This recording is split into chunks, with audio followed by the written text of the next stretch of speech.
Dieu aime ceux qui donnent. Savez-vous pourquoi? Parce qu'il donne lui-même. Car Dieu a tant aimé le monde qu'il a donné.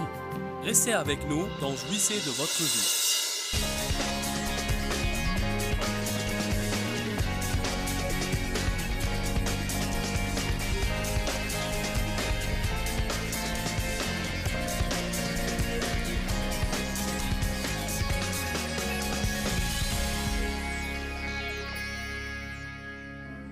Je ne peux pas supporter de faire une chose qui n'est pas ointe.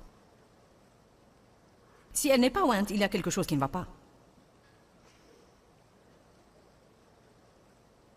La veille, j'essayais de choisir le sujet à prêcher aujourd'hui. Et j'avais dit la veille que j'allais prêcher sur se méfier d'être impliqué. Je suis allée à ma chambre d'hôtel et je me suis dit, ça ne va pas. Ma fille m'a dit, comment sais-tu que ça ne va pas? J'ai dit, il y a quelque chose qui ne va pas, qui ne s'accorde pas. Que vas-tu enseigner? J'avais plusieurs messages que j'avais apportés avec moi que je n'ai pas encore prêchés, et je me suis assise et je me suis mise à revoir les différents messages, puis l'un d'eux a touché juste. Qui me comprend? Quand les choses touchent juste en vous, par la foi, vous savez que ça va. La Bible dit, ce n'est ni par la puissance ni par la force, mais c'est par mon esprit, dit le Seigneur.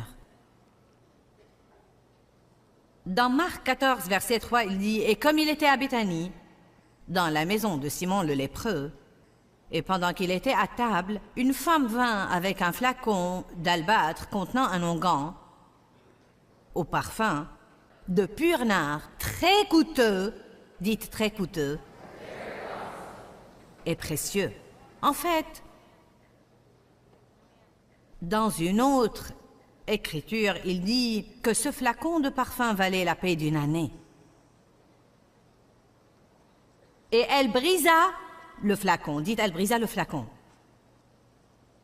Et elle versa ce parfum sur Jésus, le parfumant en préparation pour sa mise à mort.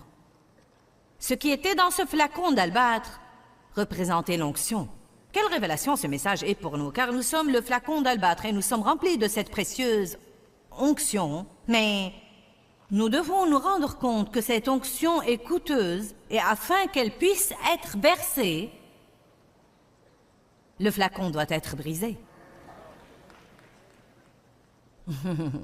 En d'autres termes, j'ai une onction dans mon esprit, mais pour qu'elle puisse se manifester d'une façon où elle va m'être utile et elle va vous être utile, car l'onction n'est pas seulement une tranquillité sainte, mais l'onction est une force. Elle brise les esclavages. Gloire à Dieu.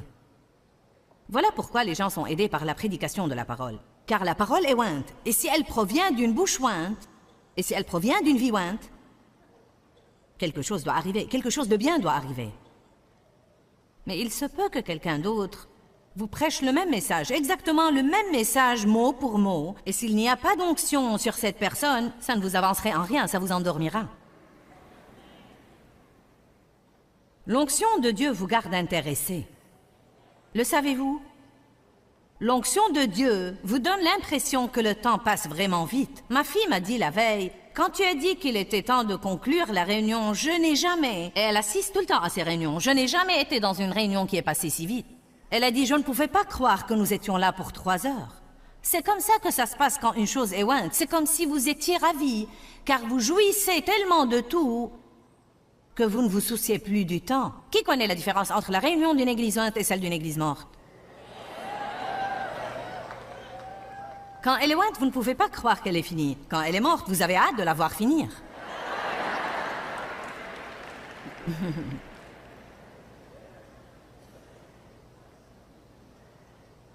Donc cette onction est très coûteuse et le flacon d'albâtre doit être brisé.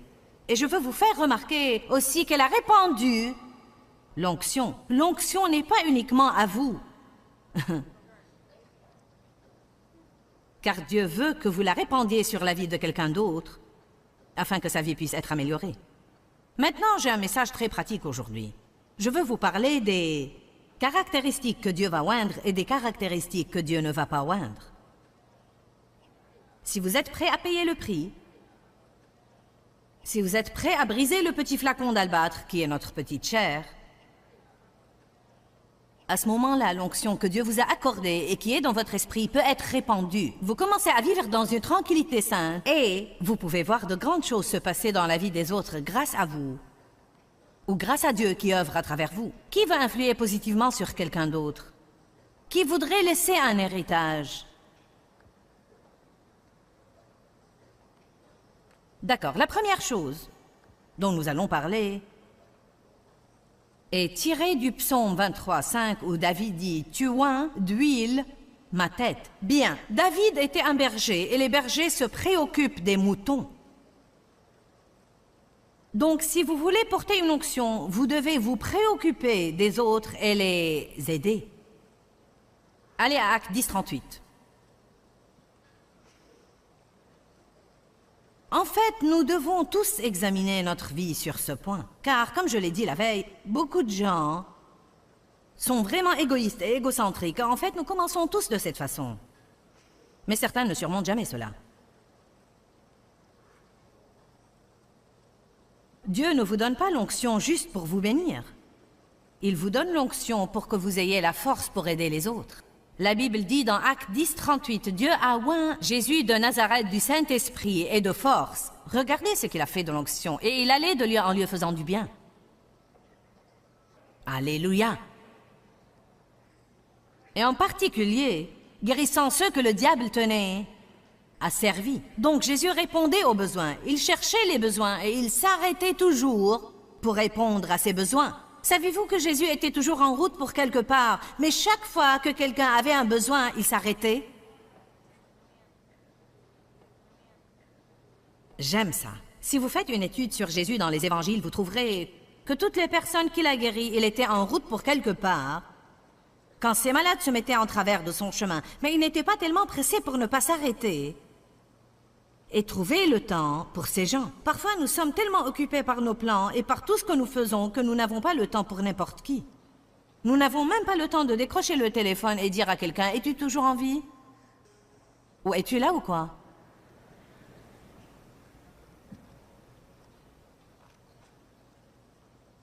Les bergers se préoccupent des moutons. Dieu oint ceux qui se préoccupent sincèrement des autres et les aide.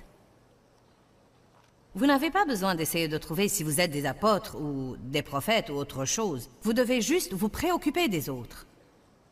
Quel est l'appel sur votre vie? Je suis appelé à aider les gens.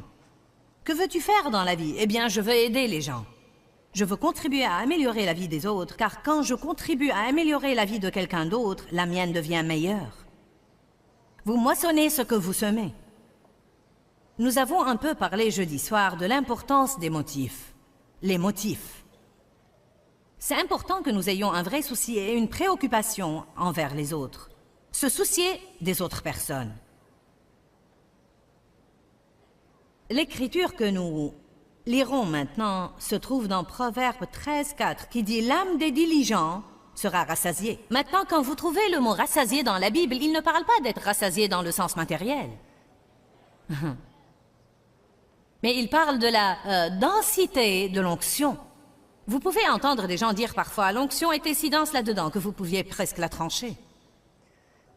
Ce qu'ils veulent dire, c'est qu'il y avait vraiment une lourde, une tangible présence de Dieu. Donc quand nous voyons des écritures dans la Bible où l'on dit « rassasié », cela veut dire que la personne concernée dans cette chose aura une lourde onction sur sa vie. Donc il dit, l'âme des diligents sera rassasiée de l'onction. Que veut dire une personne diligente? Une personne diligente est quelqu'un qui dit carrément, je ne vais pas laisser tomber et je ne vais pas renoncer avant d'obtenir le résultat désiré. Vous allez être surpris de la bénédiction qui viendra sur vous et combien Dieu sera content de vous si vous rendez votre visage dur comme un silex et si vous vous braquez et dites, je vais finir ce que j'ai commencé. Dieu est l'auteur et le finisseur, mais il devrait y avoir une détermination de notre part. Savez-vous combien de gens commencent des choses avec excitation et enthousiasme et ne finissent rien? Savez-vous pourquoi? Parce qu'ils ne sont pas diligents. À un certain moment, ils se fatiguent de le faire. Eh bien, qui ne se fatigue pas? Qui ne veut pas laisser tomber et renoncer? Mais vous devez vous décider. Je vais persévérer, je vais aller de l'avant et je vais être diligent. Être diligent veut simplement dire continuer à faire, continuer à faire, continuer à faire, continuer à faire, continuer à faire, continuer à faire, continuer à faire, continuer à faire. Vous devez être diligent en corrigeant vos enfants. Vous devez être diligent au sujet de vos finances. Vous devez être diligent à équilibrer votre compte bancaire de façon régulière pour savoir de combien d'argent vous disposez et pour ne pas dépenser une somme que vous ne savez même pas si vous avez. Vous devez être diligent pour savoir ce que vous vous faites facturer sur ces cartes de crédit et savoir si vous pourrez payer la facture. Comprenez-vous de quoi je parle? Je parle de la responsabilité. Dieu oint les personnes qui sont prêtes à être des personnes responsables, mais il ne oint pas les paresseux, les irresponsables, les lâcheurs, les pleurnicheurs.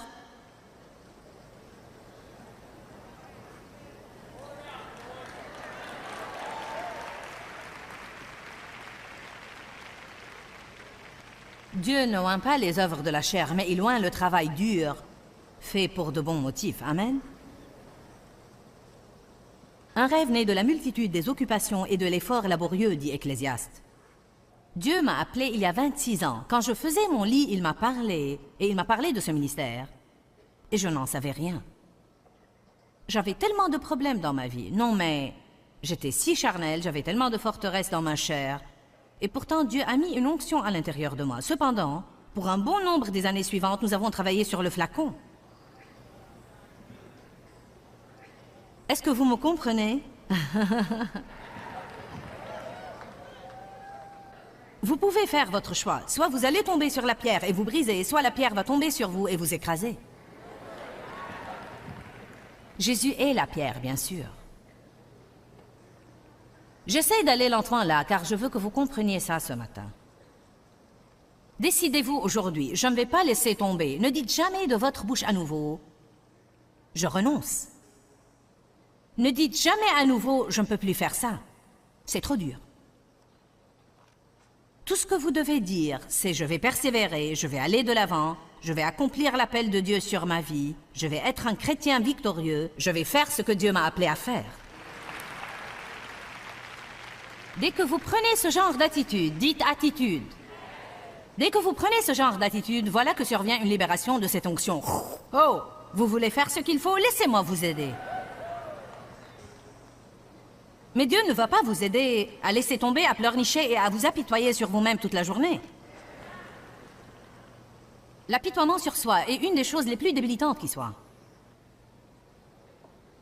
Aussi difficile que soient vos circonstances, il y a quelqu'un d'autre qui en a de plus difficile. Aussi grand que soit votre mal, quelqu'un d'autre se sent plus mal que vous. Aussi limité que soient vos ressources, quelqu'un en a moins que vous. Nous devons combattre cet esprit d'apitoiement sur soi, car il nous fait idolâtrer le moi. Et moi alors? Et moi alors? Moi, et moi alors? Tout ce que ça fait, c'est vous empêcher de penser aux autres ou de les aider, et Dieu ne va pas oindre ça. Oh, j'aime celle-là. Êtes-vous prêts pour celle-là? Proverbe 11, verset 25 dit « L'âme généreuse sera rassasiée de l'onction ». En d'autres termes, Dieu oint ceux qui donnent. Alléluia. Si Dieu vous met dans le cœur de donner quelque chose en offrande et vous restez assis obstinément et refusez de le faire, ne vous attendez pas à sentir l'onction et ne vous attendez pas à détecter l'onction. Dieu aime ceux qui donnent. Savez-vous pourquoi? Parce qu'il donne lui-même. Car Dieu a tant aimé le monde qu'il a donné. Un ami à moi, qui est un donateur, qui sait qu'il y a une différence entre donner et être donateur? Le donateur mène un style de vie de donner. Il cherche les moyens de donner. Il pense à comment il peut donner. Il saisit chaque occasion qui se présente pour donner. Il n'est pas un de ces individus qu'il faut convaincre avant qu'il aille donner quelque chose. Je ne parle pas seulement de donner une offrande, je parle d'un style de vie, de donner. Amen? Un style de vie. Mon mari est probablement un des individus les plus heureux que j'ai jamais vus. Il est systématiquement heureux tout le temps. Non, mais Dave est tellement stable. Je veux dire, il est en fait toujours le même. Parfois, il me dit... Peut-être que je me sens mal, et je dis, je me sens pas bien aujourd'hui, mon estomac est... Il me dit, j'en ai souffert pour 2 semaines. Eh bien, pourquoi tu m'as pas dit? Eh bien, pourquoi? Tu n'y peux rien.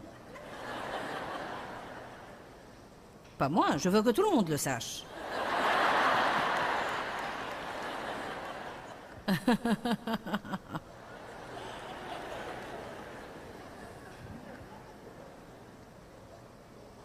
Mais vous savez, Dave est également donateur. Donc quand je pense à son niveau de joie et que je pense à sa générosité, vous pouvez donner de beaucoup de façons, être facile à vivre et générosité. Ne pas devoir avoir le dernier mot et générosité. Pardonner aux autres volontiers et vite et générosité. Amen. Il y a toutes sortes de choses que je peux vous dire, que des faits dont personne ne sait rien. Mais je vous le dis, il y a un rapport entre votre onction et votre niveau de générosité. Si vous voulez augmenter votre onction, tout ce que vous devez faire, c'est donner un peu plus. Faites un peu plus pour un peu plus de gens. Alléluia. Dieu voit aussi ceux qui font de l'amour leur priorité. S'il y a une chose au monde que vous devez étudier, c'est la marche dans l'amour. Car Jésus a dit, je vous donne un commandement nouveau, aimez-vous les uns les autres, comme je vous ai aimé. Un des pharisiens lui posa cette question, quel est le plus grand commandement? Quel commandement est le plus important? Il répondit, le plus important c'est, tu aimeras le Seigneur ton Dieu de tout ton cœur, de toute ton âme et de toute ta pensée, et tu aimeras ton prochain comme toi-même. Amour, amour, amour, amour. L'amour est la chose la plus importante sur laquelle le chrétien doit se concentrer. Allons à 1 Thessaloniciens 5. Quand vous marchez dans l'amour, le Saint-Esprit est content, et quand le Saint-Esprit est content, cette onction est libérée dans votre vie. Quand nous attristons le Saint-Esprit ou quand nous offensons le Saint-Esprit, nous bloquons et nous entravons l'onction. Savez-vous que la Bible dit « N'attristez pas le Saint-Esprit et n'offensez pas le Saint-Esprit et n'éteignez pas le Saint-Esprit » Êtes-vous avec moi ce matin? Donc, qu'est-ce que nous faisons qui éteint le Saint-Esprit? Qu'est-ce que nous faisons qui offense le Saint-Esprit? Eh bien, allons voir 1 Thessaloniciens chapitre 5.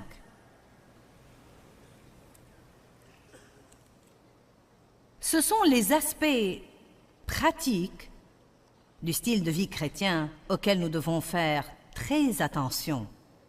Car notre foi en Dieu se voit et se manifeste dans notre vie de tous les jours. Il ne s'agit pas de votre conduite à l'église, mais de votre conduite pour le restant de la semaine. Comprenez-vous cela? Le christianisme n'est pas « je vais à l'église tous les dimanches ». À dire vrai, parfois ça n'a absolument rien à voir. Il y a des gens qui vont à l'église et qui ne sont même pas sauvés. Beaucoup de gens. Amen? Oui, beaucoup de gens. D'accord. 1 Thessaloniciens 5. Nous allons commencer au verset 13. Ayez pour eux la plus haute estime avec amour. Il parle de ceux qui travaillent parmi vous à prêcher l'Évangile. Ayez pour eux la plus haute estime avec amour, en appréciation intelligente et compatissante de leur œuvre. Soyez en paix entre vous. Maintenant, dans une minute, vous allez trouver que là où il y a l'harmonie, il y a l'onction. Nous vous y exhortons avec ardeur, frères. Réprimandez, avertissez et conseillez sérieusement ceux qui exagèrent, flemmards, les désordonnés, les indisciplinés, encouragez les timides, les natures sensibles, et aidez et appuyez les âmes faibles, et usez de patience envers tous, contrôlez-vous toujours.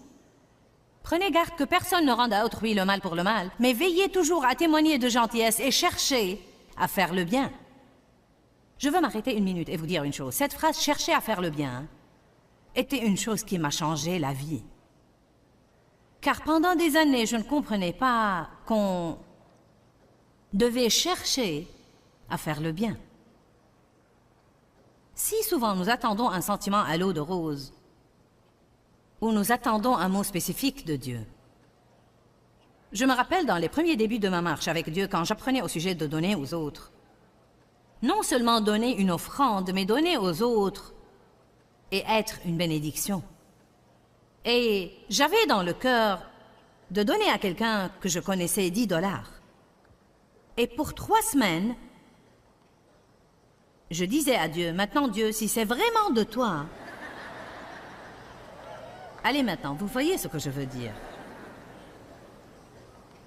Je me rappelle toujours que j'étais dans ma petite voiture quand Dieu m'a dit ce que je m'apprête à vous dire. Je disais encore, maintenant Dieu, je ferai ça si c'est vraiment de toi. Et Dieu m'a dit, tu sais Joyce, même si ce n'est pas de moi, je ne me fâcherai pas contre toi si tu bénissais quelqu'un.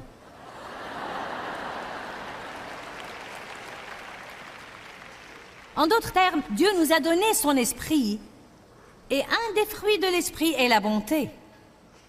Dieu a dit à Abraham, je te bénirai et tu seras une bénédiction et tu dispenseras le bien aux autres. Donc vous n'êtes pas obligé d'avoir un mot de Dieu toutes les fois que vous faites le bien à quelqu'un. Vous pouvez chercher les occasions. Levez-vous le matin et dites, Dieu, montre-moi qui je peux bénir aujourd'hui. Je veux augmenter l'onction sur ma vie aujourd'hui, Dieu. Je veux que l'onction afflue aujourd'hui. Montre-moi qui je peux bénir. Envers qui je peux être bon. Mets devant moi quelqu'un qui a un besoin. Je vais vous dire une chose. Vous commencez à augmenter votre joie quand vous donnez radicalement. Savez-vous pourquoi? Parce que vous ne pouvez pas être préoccupé de vous-même tout le temps et penser en même temps à aider les autres. Cherchez, cherchez, cherchez. Chercher veut dire suivre et poursuivre de toutes vos forces. Cela m'a changé la vie quand je m'en suis rendu compte. Cela a changé les choses pour moi, car avant, j'attendais d'être ému par quelque chose. N'attendez pas toujours d'être ému par quelque chose. Prenez l'initiative.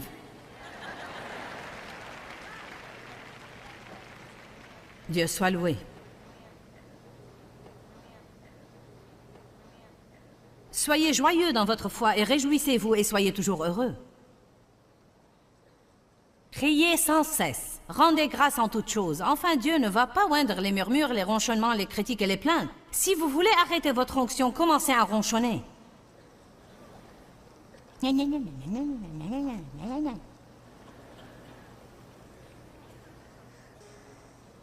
Peut-être que quelqu'un, je ne sais pas, peut-être que vous êtes tous trop pieux pour ça, mais peut-être que certains ont ronchonné parce qu'ils ont dû s'asseoir loin là-haut. Mais vous pouvez rendre grâce d'être entré ici. Il y a toujours moyen d'être reconnaissant si nous le cherchons. Le savez-vous?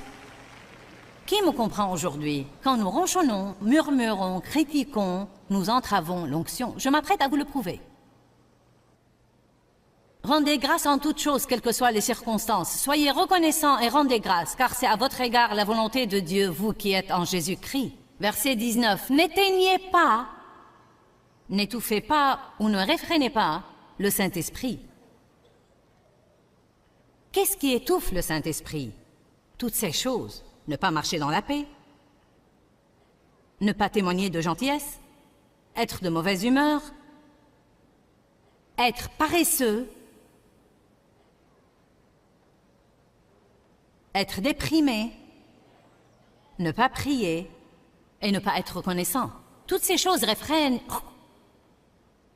Bien, pour pouvoir faire ces choses alors que vous n'avez pas envie de les faire, le petit flacon doit être brisé.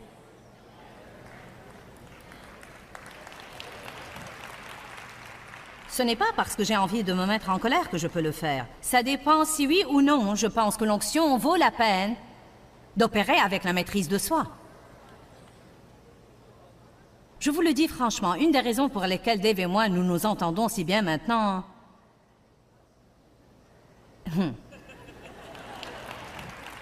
et que l'onction de Dieu est devenue si importante pour moi, et que vivre dans cette tranquillité sainte est devenu important pour moi. J'en étais à penser, je dois avoir la paix ou je ne peux pas continuer.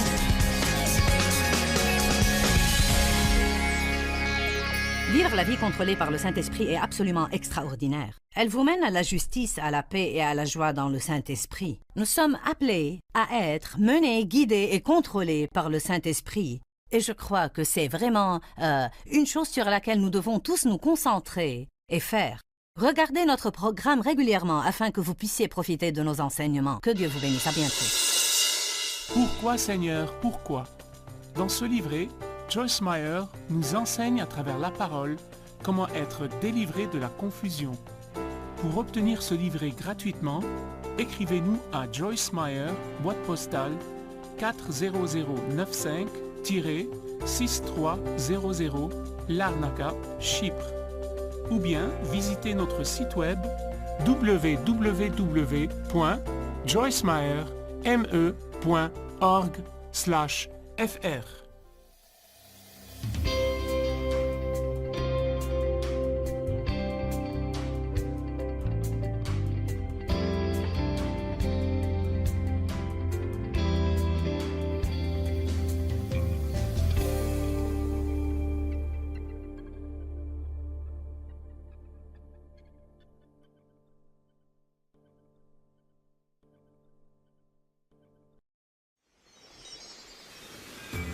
Dieu aime ceux qui donnent. Savez-vous pourquoi? Parce qu'il donne lui-même.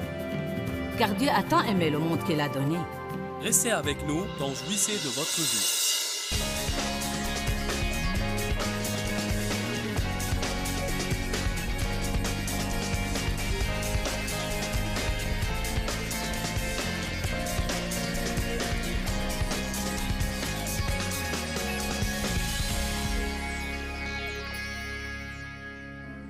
Je ne peux pas supporter de faire une chose qui n'est pas ointe. Si elle n'est pas ointe, il y a quelque chose qui ne va pas. La veille, j'essayais de choisir le sujet à prêcher aujourd'hui. Et j'avais dit la veille que j'allais prêcher sur se méfier d'être impliqué. Je suis allée à ma chambre d'hôtel et je me suis dit, ça ne va pas. Ma fille m'a dit, comment sais-tu que ça ne va pas? J'ai dit, il y a quelque chose qui ne va pas, qui ne s'accorde pas. Que veux-tu enseigner? J'avais plusieurs messages que j'avais apportés avec moi que je n'ai pas encore prêchés, et je me suis assise et je me suis mise à revoir les différents messages, puis l'un d'eux a touché juste. Qui me comprend? Quand les choses touchent juste en vous, par la foi, vous savez que ça va. La Bible dit, ce n'est ni par la puissance ni par la force, mais c'est par mon esprit, dit le Seigneur. Dans Marc 14, verset 3, il dit, « Et comme il était à Béthanie, dans la maison de Simon le lépreux, et pendant qu'il était à table, une femme vint avec un flacon d'albâtre contenant un onguent au parfum de pur nard, très coûteux, dites très coûteux, et précieux. » En fait, dans une autre écriture, il dit que ce flacon de parfum valait la paie d'une année. Et elle brisa le flacon. Dites, elle brisa le flacon. Et elle versa ce parfum sur Jésus, le parfumant en préparation pour sa mise à mort. Ce qui était dans ce flacon d'albâtre représentait l'onction. Quelle révélation ce message est pour nous, car nous sommes le flacon d'albâtre et nous sommes remplis de cette précieuse onction, mais nous devons nous rendre compte que cette onction est coûteuse et afin qu'elle puisse être versée, le flacon doit être brisé. En d'autres termes, j'ai une onction dans mon esprit, mais pour qu'elle puisse se manifester d'une façon où elle va m'être utile et elle va vous être utile, car l'onction n'est pas seulement une tranquillité sainte, mais l'onction est une force. Elle brise les esclavages. Gloire à Dieu. Voilà pourquoi les gens sont aidés par la prédication de la parole. Car la parole est ointe, et si elle provient d'une bouche ointe, et si elle provient d'une vie ointe, quelque chose doit arriver, quelque chose de bien doit arriver. Mais il se peut que quelqu'un d'autre vous prêche le même message, exactement le même message mot pour mot, et s'il n'y a pas d'onction sur cette personne, ça ne vous avancerait en rien, ça vous endormira. L'onction de Dieu vous garde intéressé. Le savez-vous? L'onction de Dieu vous donne l'impression que le temps passe vraiment vite. Ma fille m'a dit la veille, quand tu as dit qu'il était temps de conclure la réunion, je n'ai jamais, et elle assiste tout le temps à ces réunions, je n'ai jamais été dans une réunion qui est passée si vite. Elle a dit, je ne pouvais pas croire que nous étions là pour 3 heures. C'est comme ça que ça se passe quand une chose est ointe. C'est comme si vous étiez ravis, car vous jouissez tellement de tout que vous ne vous souciez plus du temps. Qui connaît la différence entre la réunion d'une église ointe et celle d'une église morte? Quand elle est ointe, vous ne pouvez pas croire qu'elle est finie. Quand elle est morte, vous avez hâte de la voir finir.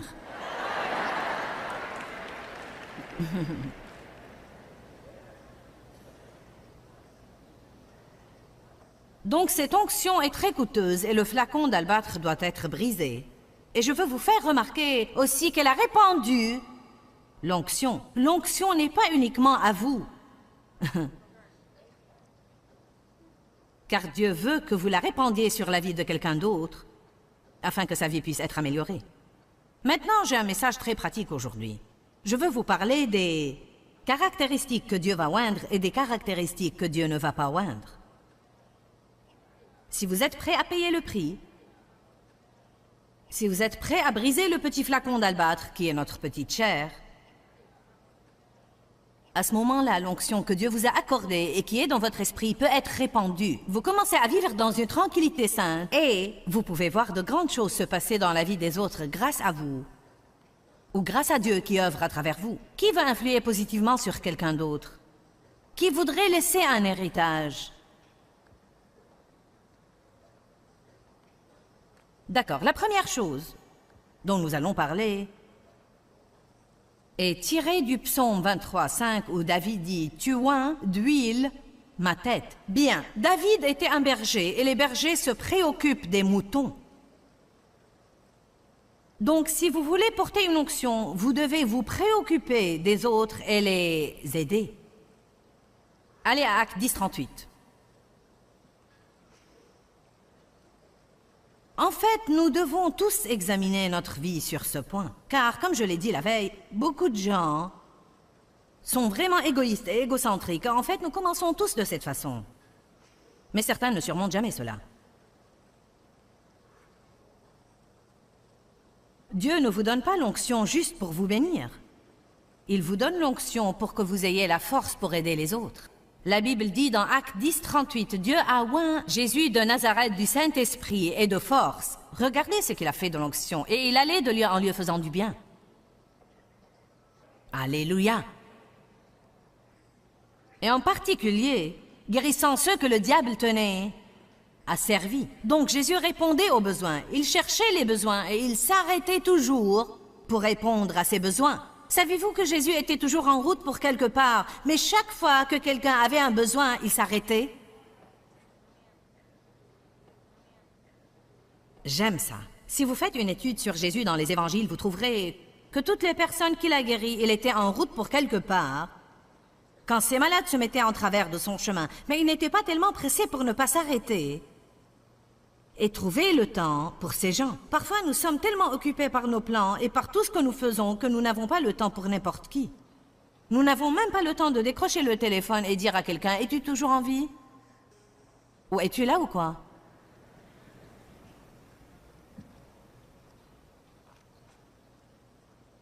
Les bergers se préoccupent des moutons.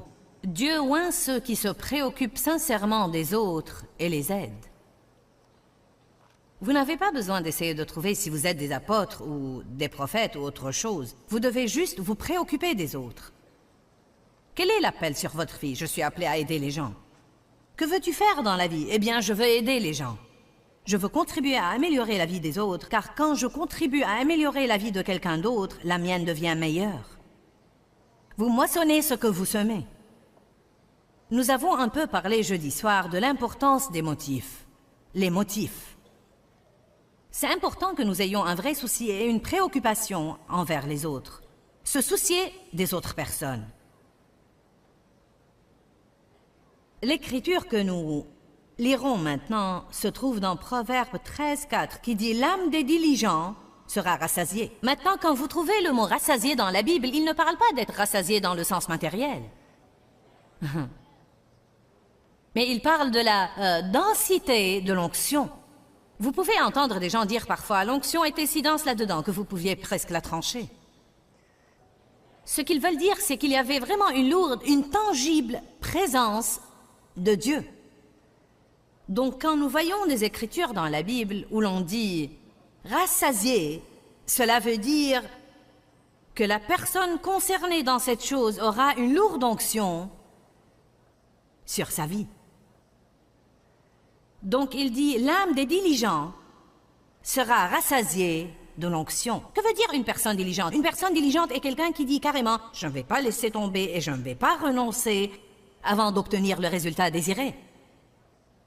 Vous allez être surpris de la bénédiction qui viendra sur vous et combien Dieu sera content de vous si vous rendez votre visage dur comme un silex et si vous vous braquez et dites, je vais finir ce que j'ai commencé. Dieu est l'auteur et le finisseur, mais il devrait y avoir une détermination de notre part. Savez-vous combien de gens commencent des choses avec excitation et enthousiasme et ne finissent rien? Savez-vous pourquoi? Parce qu'ils ne sont pas diligents. À un certain moment, ils se fatiguent de le faire. Eh bien, qui ne se fatigue pas? Qui ne veut pas laisser tomber et renoncer? Mais vous devez vous décider. Je vais persévérer, je vais aller de l'avant et je vais être diligent. Être diligent veut simplement dire continuer à faire, continuer à faire, continuer à faire, continuer à faire, continuer à faire, continuer à faire, continuer à faire, continuer à faire. Vous devez être diligent en corrigeant vos enfants. Vous devez être diligent au sujet de vos finances. Vous devez être diligent à équilibrer votre compte bancaire de façon régulière pour savoir de combien d'argent vous disposez et pour ne pas dépenser une somme que vous ne savez même pas si vous avez. Vous devez être diligent pour savoir ce que vous vous faites facturer sur ces cartes de crédit et savoir si vous pourrez payer la facture. Comprenez-vous de quoi je parle? Je parle de la responsabilité. Dieu oint les personnes qui sont prêtes à être des personnes responsables, mais il ne oint pas les paresseux, les irresponsables, les lâcheurs, les pleurnicheurs.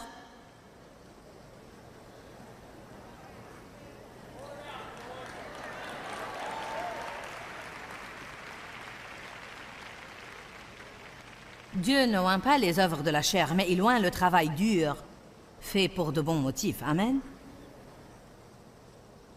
Un rêve né de la multitude des occupations et de l'effort laborieux, dit Ecclésiaste. Dieu m'a appelé il y a 26 ans. Quand je faisais mon lit, il m'a parlé, et il m'a parlé de ce ministère. Et je n'en savais rien. J'avais tellement de problèmes dans ma vie. Non, mais j'étais si charnelle, j'avais tellement de forteresses dans ma chair. Et pourtant, Dieu a mis une onction à l'intérieur de moi. Cependant, pour un bon nombre des années suivantes, nous avons travaillé sur le flacon. Est-ce que vous me comprenez?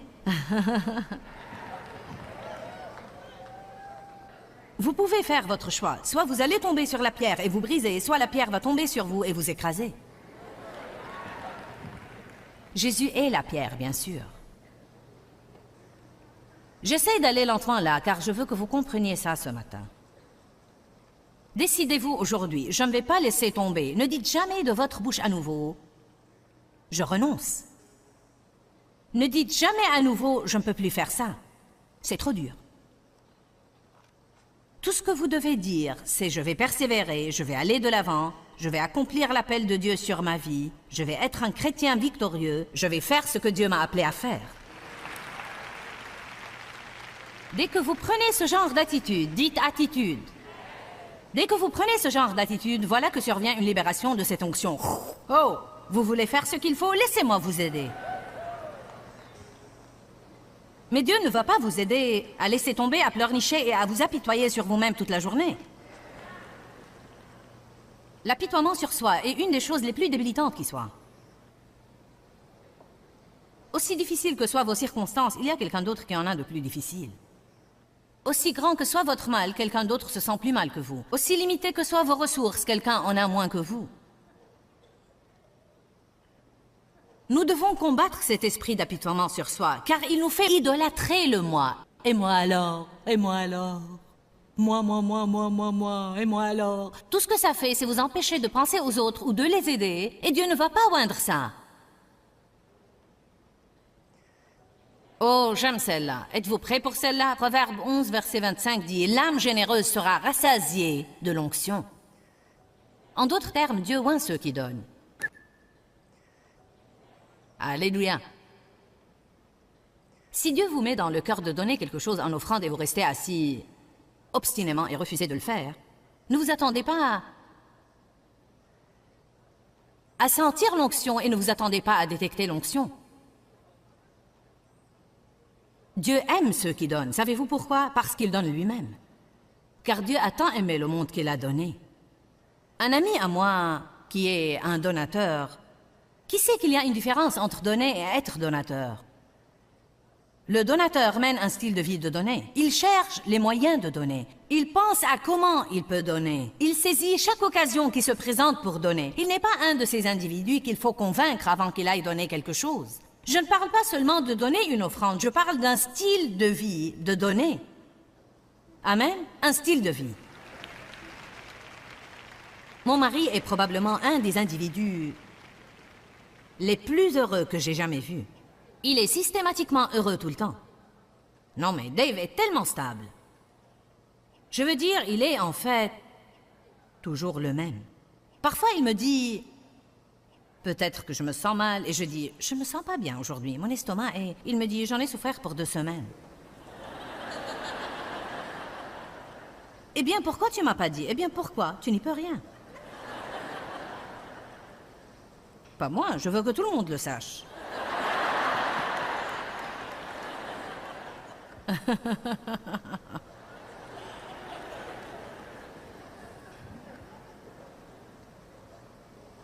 Mais vous savez, Dave est également donateur. Donc quand je pense à son niveau de joie et que je pense à sa générosité, vous pouvez donner de beaucoup de façons, être facile à vivre et générosité.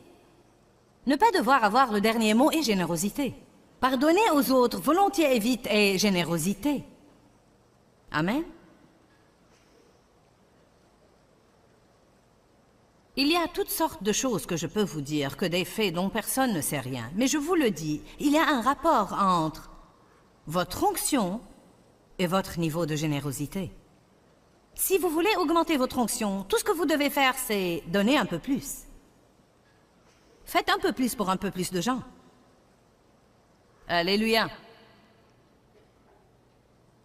Dieu voit aussi ceux qui font de l'amour leur priorité. S'il y a une chose au monde que vous devez étudier, c'est la marche dans l'amour. Car Jésus a dit, je vous donne un commandement nouveau, aimez-vous les uns les autres, comme je vous ai aimé.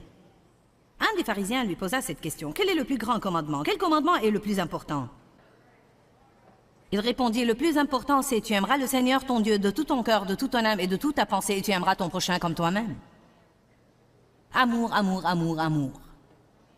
L'amour est la chose la plus importante sur laquelle le chrétien doit se concentrer. Allons à 1 Thessaloniciens 5. Quand vous marchez dans l'amour, le Saint-Esprit est content, et quand le Saint-Esprit est content, cette onction est libérée dans votre vie. Quand nous attristons le Saint-Esprit ou quand nous offensons le Saint-Esprit, nous bloquons et nous entravons l'onction. Savez-vous que la Bible dit « N'attristez pas le Saint-Esprit et n'offensez pas le Saint-Esprit et n'éteignez pas le Saint-Esprit » Êtes-vous avec moi ce matin? Donc, qu'est-ce que nous faisons qui éteint le Saint-Esprit? Qu'est-ce que nous faisons qui offense le Saint-Esprit? Eh bien, allons voir 1 Thessaloniciens chapitre 5.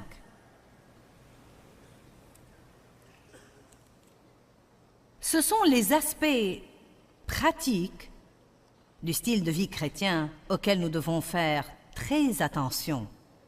Car notre foi en Dieu se voit et se manifeste dans notre vie de tous les jours. Il ne s'agit pas de votre conduite à l'église, mais de votre conduite pour le restant de la semaine. Comprenez-vous cela? Le christianisme n'est pas « je vais à l'église tous les dimanches ». À dire vrai, parfois ça n'a absolument rien à voir. Il y a des gens qui vont à l'église et qui ne sont même pas sauvés. Beaucoup de gens. Amen? Oui, beaucoup de gens. D'accord. 1 Thessaloniciens 5. Nous allons commencer au verset 13. Ayez pour eux la plus haute estime avec amour. Il parle de ceux qui travaillent parmi vous à prêcher l'Évangile. Ayez pour eux la plus haute estime avec amour, en appréciation intelligente et compatissante de leur œuvre. Soyez en paix entre vous. Maintenant, dans une minute, vous allez trouver que là où il y a l'harmonie, il y a l'onction. Nous vous y exhortons avec ardeur, frères. Réprimandez, avertissez et conseillez sérieusement ceux qui exagèrent, flemmards, les désordonnés, les indisciplinés, encouragez les timides, les natures sensibles, et aidez et appuyez les âmes faibles, et usez de patience envers tous, contrôlez-vous toujours. Prenez garde que personne ne rende à autrui le mal pour le mal, mais veillez toujours à témoigner de gentillesse et cherchez à faire le bien. Je veux m'arrêter une minute et vous dire une chose. Cette phrase « chercher à faire le bien » était une chose qui m'a changé la vie. Car pendant des années, je ne comprenais pas qu'on devait chercher à faire le bien. Si souvent nous attendons un sentiment à l'eau de rose, où nous attendons un mot spécifique de Dieu. Je me rappelle dans les premiers débuts de ma marche avec Dieu, quand j'apprenais au sujet de donner aux autres. Non seulement donner une offrande, mais donner aux autres et être une bénédiction. Et j'avais dans le cœur de donner à quelqu'un que je connaissais $10. Et pour 3 semaines, je disais à Dieu, maintenant Dieu, si c'est vraiment de toi... Allez maintenant, vous voyez ce que je veux dire. Je me rappelle toujours que j'étais dans ma petite voiture quand Dieu m'a dit ce que je m'apprête à vous dire. Je disais encore, maintenant Dieu, je ferai ça si c'est vraiment de toi. Et Dieu m'a dit, tu sais Joyce, même si ce n'est pas de moi, je ne me fâcherai pas contre toi si tu bénissais quelqu'un.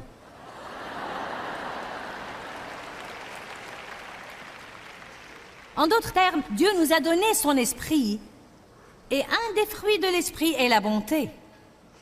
Dieu a dit à Abraham, je te bénirai et tu seras une bénédiction et tu dispenseras le bien aux autres. Donc vous n'êtes pas obligé d'avoir un mot de Dieu toutes les fois que vous faites le bien à quelqu'un. Vous pouvez chercher les occasions. Levez-vous le matin et dites, Dieu, montre-moi qui je peux bénir aujourd'hui. Je veux augmenter l'onction sur ma vie aujourd'hui, Dieu. Je veux que l'onction afflue aujourd'hui. Montre-moi qui je peux bénir. Envers qui je peux être bon. Mets devant moi quelqu'un qui a un besoin. Je vais vous dire une chose. Vous commencez à augmenter votre joie quand vous donnez radicalement. Savez-vous pourquoi? Parce que vous ne pouvez pas être préoccupé de vous-même tout le temps et penser en même temps à aider les autres. Cherchez, cherchez, cherchez. Chercher veut dire suivre et poursuivre de toutes vos forces. Cela m'a changé la vie quand je m'en suis rendu compte. Cela a changé les choses pour moi, car avant, j'attendais d'être ému par quelque chose. N'attendez pas toujours d'être ému par quelque chose. Prenez l'initiative.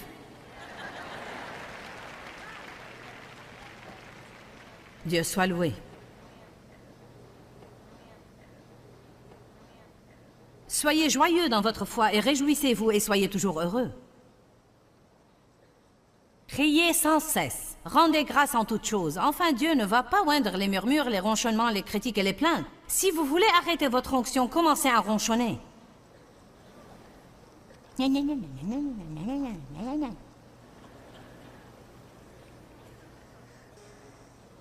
Peut-être que quelqu'un, je ne sais pas, peut-être que vous êtes tous trop pieux pour ça, mais peut-être que certains ont ronchonné parce qu'ils ont dû s'asseoir loin là-haut. Mais vous pouvez rendre grâce d'être entré ici.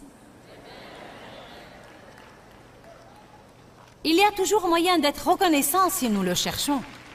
Le savez-vous?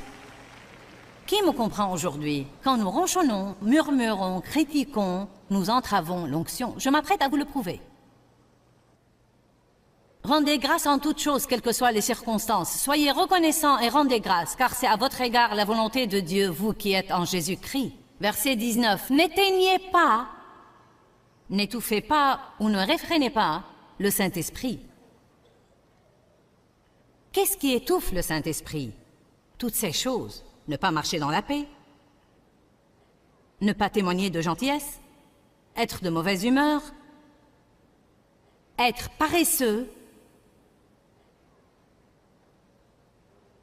être déprimé, ne pas prier et ne pas être reconnaissant. Toutes ces choses réfrènent. Bien, pour pouvoir faire ces choses alors que vous n'avez pas envie de les faire, le petit flacon doit être brisé.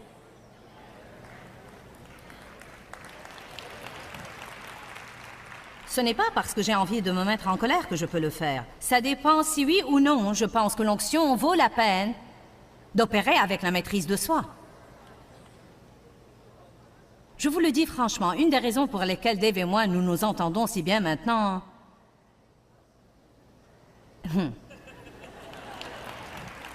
Et que l'onction de Dieu est devenue si importante pour moi, et que vivre dans cette tranquillité sainte est devenu important pour moi. J'en étais à penser, je dois avoir la paix ou je ne peux pas continuer.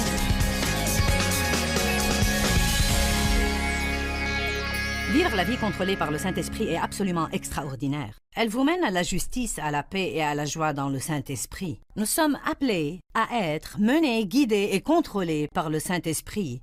Et je crois que c'est vraiment une chose sur laquelle nous devons tous nous concentrer et faire.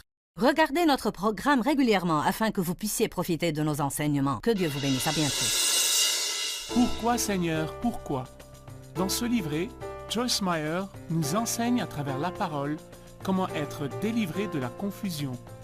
Pour obtenir ce livret gratuitement, écrivez-nous à Joyce Meyer, boîte postale 40095-6300, Larnaca, Chypre. Ou bien visitez notre site web www.joycemeyer.org/fr.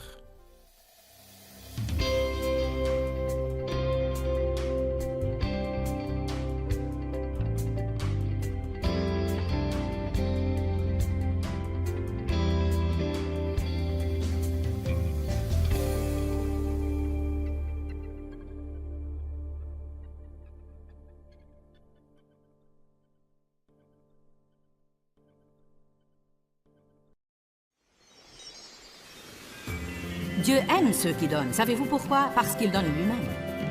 Car Dieu a tant aimé le monde qu'il a donné. Restez avec nous dans Jouissez de votre vie.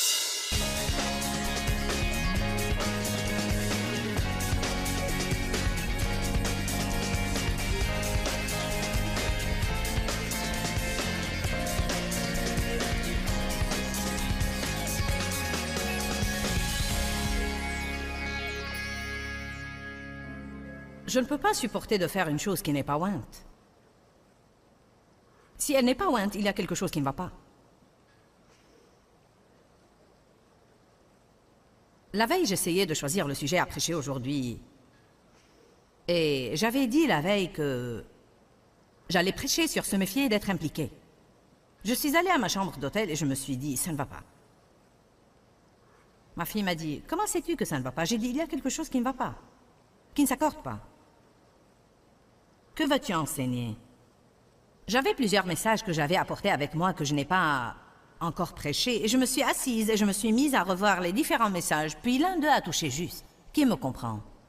Quand les choses touchent juste en vous, par la foi, vous savez que ça va. La Bible dit, ce n'est ni par la puissance ni par la force, mais c'est par mon esprit, dit le Seigneur. Dans Marc 14, verset 3, il dit, « Et comme il était à Béthanie, dans la maison de Simon le lépreux, et pendant qu'il était à table, une femme vint avec un flacon d'albâtre contenant un onguent au parfum de pur nard, très coûteux, dites très coûteux, et précieux. » En fait, dans une autre écriture, il dit que ce flacon de parfum valait la paie d'une année. Et elle brisa le flacon. Dites, elle brisa le flacon. Et elle versa ce parfum sur Jésus, le parfumant en préparation pour sa mise à mort. Ce qui était dans ce flacon d'albâtre représentait l'onction. Quelle révélation ce message est pour nous, car nous sommes le flacon d'albâtre et nous sommes remplis de cette précieuse onction, mais nous devons nous rendre compte que cette onction est coûteuse et afin qu'elle puisse être versée, le flacon doit être brisé. En d'autres termes, j'ai une onction dans mon esprit, mais pour qu'elle puisse se manifester d'une façon où elle va m'être utile et elle va vous être utile, car l'onction n'est pas seulement une tranquillité sainte, mais l'onction est une force. Elle brise les esclavages. Gloire à Dieu. Voilà pourquoi les gens sont aidés par la prédication de la parole. Car la parole est ointe, et si elle provient d'une bouche ointe, et si elle provient d'une vie ointe, quelque chose doit arriver, quelque chose de bien doit arriver. Mais il se peut que quelqu'un d'autre vous prêche le même message, exactement le même message mot pour mot, et s'il n'y a pas d'onction sur cette personne, ça ne vous avancerait en rien, ça vous endormira. L'onction de Dieu vous garde intéressé. Le savez-vous? L'onction de Dieu vous donne l'impression que le temps passe vraiment vite. Ma fille m'a dit la veille, quand tu as dit qu'il était temps de conclure la réunion, je n'ai jamais, et elle assiste tout le temps à ces réunions, je n'ai jamais été dans une réunion qui est passée si vite. Elle a dit, je ne pouvais pas croire que nous étions là pour 3 heures. C'est comme ça que ça se passe quand une chose est ointe. C'est comme si vous étiez ravis, car vous jouissez tellement de tout que vous ne vous souciez plus du temps. Qui connaît la différence entre la réunion d'une église ointe et celle d'une église morte? Quand elle est ointe, vous ne pouvez pas croire qu'elle est finie. Quand elle est morte, vous avez hâte de la voir finir.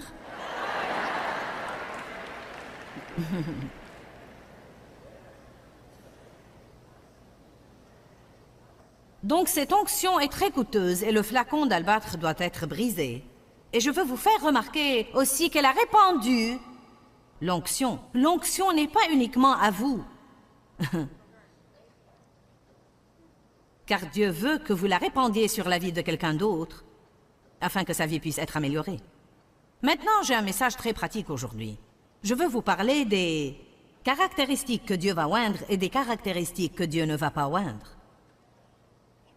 Si vous êtes prêt à payer le prix, si vous êtes prêt à briser le petit flacon d'albâtre qui est notre petite chair, À ce moment-là, l'onction que Dieu vous a accordée et qui est dans votre esprit peut être répandue. Vous commencez à vivre dans une tranquillité sainte et vous pouvez voir de grandes choses se passer dans la vie des autres grâce à vous ou grâce à Dieu qui œuvre à travers vous. Qui va influer positivement sur quelqu'un d'autre? Qui voudrait laisser un héritage?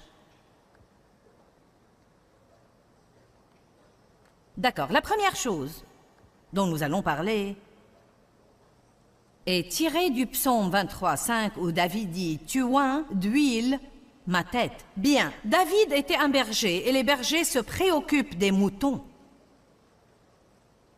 Donc, si vous voulez porter une onction, vous devez vous préoccuper des autres et les aider. Allez à Actes 10:38.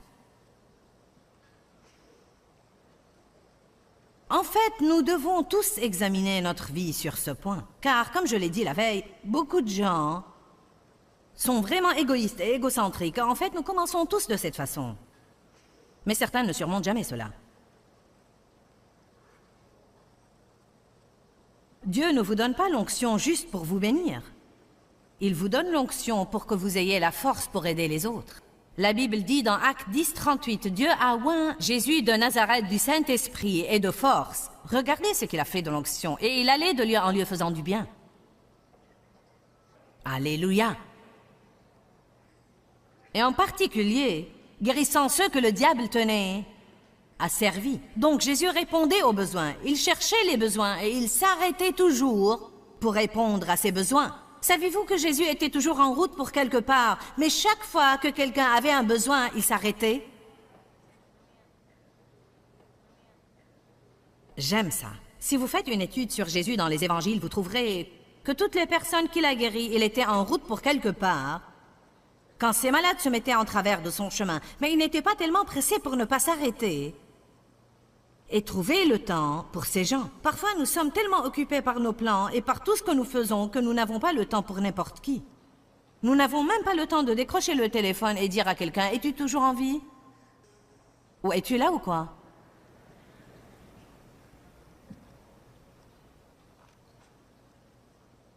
Les bergers se préoccupent des moutons. Dieu oint ceux qui se préoccupent sincèrement des autres et les aide. Vous n'avez pas besoin d'essayer de trouver si vous êtes des apôtres ou des prophètes ou autre chose. Vous devez juste vous préoccuper des autres. Quel est l'appel sur votre vie? Je suis appelé à aider les gens. Que veux-tu faire dans la vie? Eh bien, je veux aider les gens. Je veux contribuer à améliorer la vie des autres, car quand je contribue à améliorer la vie de quelqu'un d'autre, la mienne devient meilleure. Vous moissonnez ce que vous semez. Nous avons un peu parlé jeudi soir de l'importance des motifs. Les motifs. C'est important que nous ayons un vrai souci et une préoccupation envers les autres. Se soucier des autres personnes. L'écriture que nous lirons maintenant se trouve dans Proverbe 13:4 qui dit « L'âme des diligents sera rassasiée ». Maintenant, quand vous trouvez le mot « rassasié » dans la Bible, il ne parle pas d'être rassasié dans le sens matériel. Mais il parle de la densité de l'onction. Vous pouvez entendre des gens dire parfois « l'onction était si dense là-dedans que vous pouviez presque la trancher ». Ce qu'ils veulent dire, c'est qu'il y avait vraiment une lourde, une tangible présence de Dieu. Donc quand nous voyons des écritures dans la Bible où l'on dit « rassasié », cela veut dire que la personne concernée dans cette chose aura une lourde onction sur sa vie. Donc il dit, l'âme des diligents sera rassasiée de l'onction. Que veut dire une personne diligente? Une personne diligente est quelqu'un qui dit carrément, je ne vais pas laisser tomber et je ne vais pas renoncer avant d'obtenir le résultat désiré. Vous allez être surpris de la bénédiction qui viendra sur vous et combien Dieu sera content de vous si vous rendez votre visage dur comme un silex et si vous vous braquez et dites, je vais finir ce que j'ai commencé. Dieu est l'auteur et le finisseur, mais il devrait y avoir une détermination de notre part. Savez-vous combien de gens commencent des choses